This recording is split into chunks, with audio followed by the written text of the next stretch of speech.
Sejam bem-vindos ao IoT Solutions Cast, o podcast do Grupo Virtuais que tem por objetivo te trazer semanalmente tudo o que acontece no universo de internet das coisas no Brasil e no mundo. Eu sou o PC Nascimento, o cara de produtos e o seu host nesse episódio. E nesse episódio eu vou falar um pouco sobre tipos de conectividade, porque basicamente IoT ou Internet das Coisas é a tecnologia que permite que coisas, objetos, dispositivos troquem informação entre si, mas para isso eles precisam de algum tipo de conexão.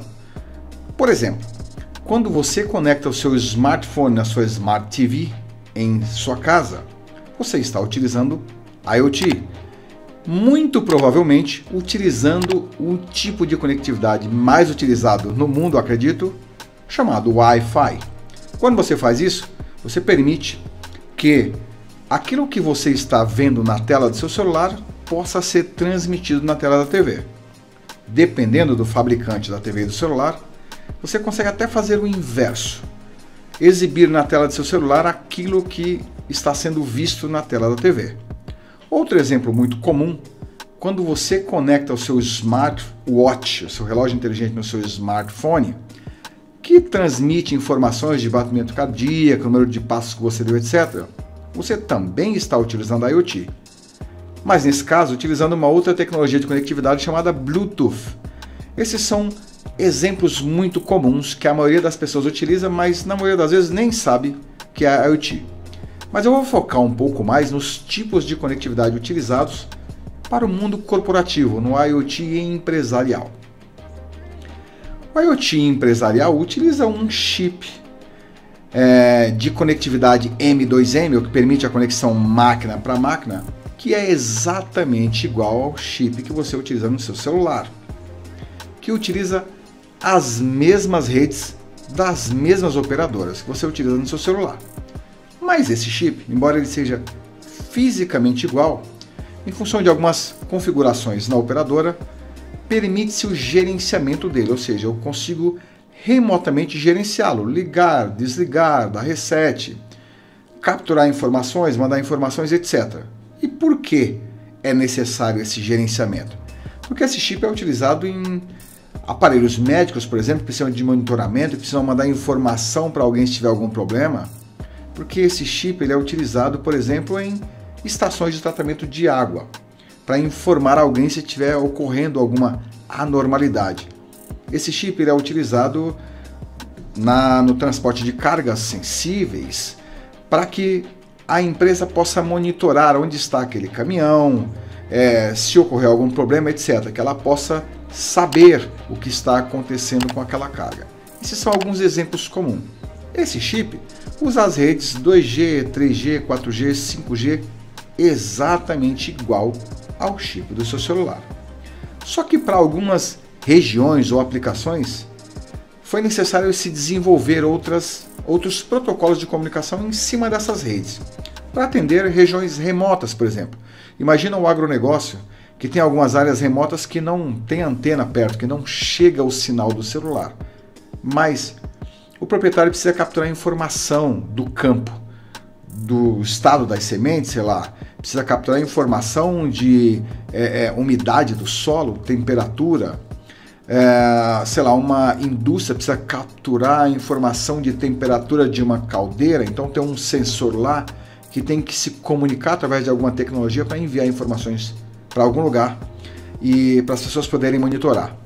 Então, em função disso, embora a maioria dos dispositivos utilize as mesmas tecnologias de comunicação, 2G, 3G, 4G, etc., em função de algumas situações, desenvolveram-se outros protocolos de comunicação que trabalham em cima dessas redes, mas que estendem um pouco essa funcionalidade. Eu vou falar aqui de dois deles. Um deles é o NB-IoT, que é a sigla para descrever Narrowband IoT, que significa banda estreita ou banda pequena, que é o inverso da sua banda larga que você usa em casa. E por que você precisa de banda larga em casa? Porque, via de regra, na sua casa você usa essa conexão para fazer streaming de vídeo ou áudio, o que demanda a transmissão de grandes quantidades de dados, de informação, por isso precisa de uma largura de banda maior. O NB-IoT, ou Narrowband, é o inverso. Ele é recomendado para aplicações que precisem transmitir pequenas quantidades de informação e 1 a 2 vezes ao dia, por exemplo. Então, ele é mais utilizado, ou ele é recomendado a sua utilização para objetos ou dispositivos estáticos ou que fiquem fixos em algum lugar, não tenham necessidade de deslocamento, que precisem se comunicar com uma central, por exemplo, enviando pequenas quantidades de informação.